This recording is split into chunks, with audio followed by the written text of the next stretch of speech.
এই যে দেখো রাত 12টার আপডেট অনুসারে অলরেডি কিন্তু আমাদের লাক রয়্যাল সেকশনে আমাদের নতুন ফিস্ট স্কিন রিলেটেড যে স্টেপ আপ ইভেন্টটা রয়েছে এটা কিন্তু অ্যাভেলেবেল হয়ে গেছে। তো চলো আমরা নতুন fist skin related step up ইভেন্টটি কমপ্লিট করি আর দেখি যে স্টেপ আপ ইভেন্ট থেকে আমাদের এই দুটি ফিস্ট স্কিন বের করতে কত কি ডায়মন্ডের প্রয়োজন হয়। Fist skin related step up ইভেন্টটি কমপ্লিট করে দেখানোর আগে তোমাদের জন্য স্পেশাল গিফটের একটি অ্যানাউন্সমেন্ট রয়েছে। তোমরা এই ভিডিওতে যত হাজার লাইক করে দিবা প্রত্যেক 1000 লাইকের জন্য একটি নয়, দুটি নয়, তিনটা নয়, চারটা নয়, মোট 5টা করে কিন্তু উইকলি গিভে পেয়ে যাবে। গিভেতে পার্টিসিপেট করতে বেশি কিছু না, জাস্ট এই ভিডিওতে লাইক করে থাকতে হবে, চ্যানেলটা সাবস্ক্রাইব করে থাকতে হবে আর তোমাদের ইউআইডি কিন্তু অবশ্যই কমেন্ট সেকশনে দিতে হবে। আর গাইস তোমরা অনেকে আছো যারা কিন্তু নিজেরা ইভেন্টটা কমপ্লিট করতে যাচ্ছ, একদমই কম দামে ডায়মন্ড টাও করতে চলে যেতে পারো ড্রিম টাও এইটাও ওয়েবসাইটে। আর তোমরা যারা রিসেলার আছো তারা কিন্তু চাইলে এখান থেকে রিসেল করতে পারো, কারণ এখানে কিন্তু অন্যান্য ডায়মন্ডের প্রাইসটা অনেকটাই কম। ওয়েবসাইটের লিংক কিন্তু অবশ্যই পিন কমেন্ট করা আছে। তো আর বেশি কথা বলছি না, আমরা কিন্তু লাক রয়্যাল সেকশনে আসা ফিস্ট স্কিন রিলেটেড নতুন যে স্টেপ আপ ইভেন্টটা রয়েছে এটা কমপ্লিট করার জন্য কিন্তু লাক রয়্যাল সেকশনের দিকে চলে যাচ্ছে। তো এখানে কিন্তু আমাদের ফিস্ট স্কিন স্টেপ আপ ইভেন্টে কিন্তু মোট দুটি ফিস্ট স্কিন রাখা হয়েছে, তার মধ্যে একটি কিন্তু হচ্ছে আমাদের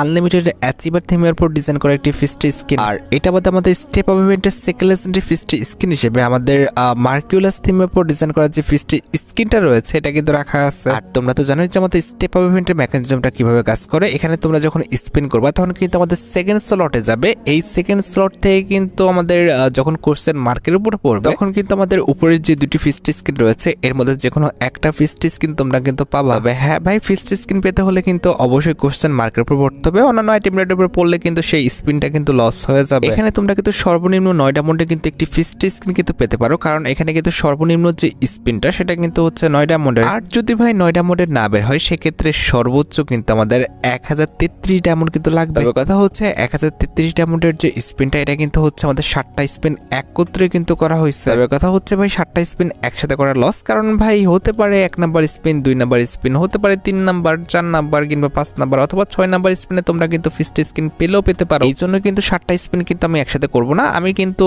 একটা একটা করে অর্থাৎ সিঙ্গেল স্পিন করে করে কিন্তু আমি স্পিনটা করব যেন আমরা কম ডায়মন্ডে ফিস্ট স্কিনটা পেতে পারি। অলরাইট, সবকিছু বোঝানো হয়েছে, এবার চলো আমরা ইভেন্টে স্পিন করাটা স্টার্ট করে দিই। 9 ডায়মন্ডে ফার্স্ট স্পিন করে দিচ্ছি, দেখা যাক আমাদের কপালে কি আছে। আমি ভাই খুব ভালোভাবে জানি যে ঘোড়ার ডিমই দিবে, ওই যে দিচ্ছে ঘোড়ার ডিমে। আচ্ছা যাই হোক, আমাদের ফার্স্ট স্পিনে ভালো কোনো আইটেম রেট দেবে এরকম আশা করাটা একদমই বোকামি। আমরা কিন্তু সেকেন্ড স্পিন করবো, যেটা কিন্তু হচ্ছে আমাদের 19 ডায়মন্ডের। এবার ফিস্ট স্কিনটা দিয়ে দিও রে ভাই, গেড়ে না পুরো যা ঘোড়ার ডিমটা পড়ছে। আচ্ছা আমরা এবার যেটা করব, এখানে স্পিন না করে আগে আমরা আমাদের ক্যারেক্টারটা পরিবর্তন করে আসি।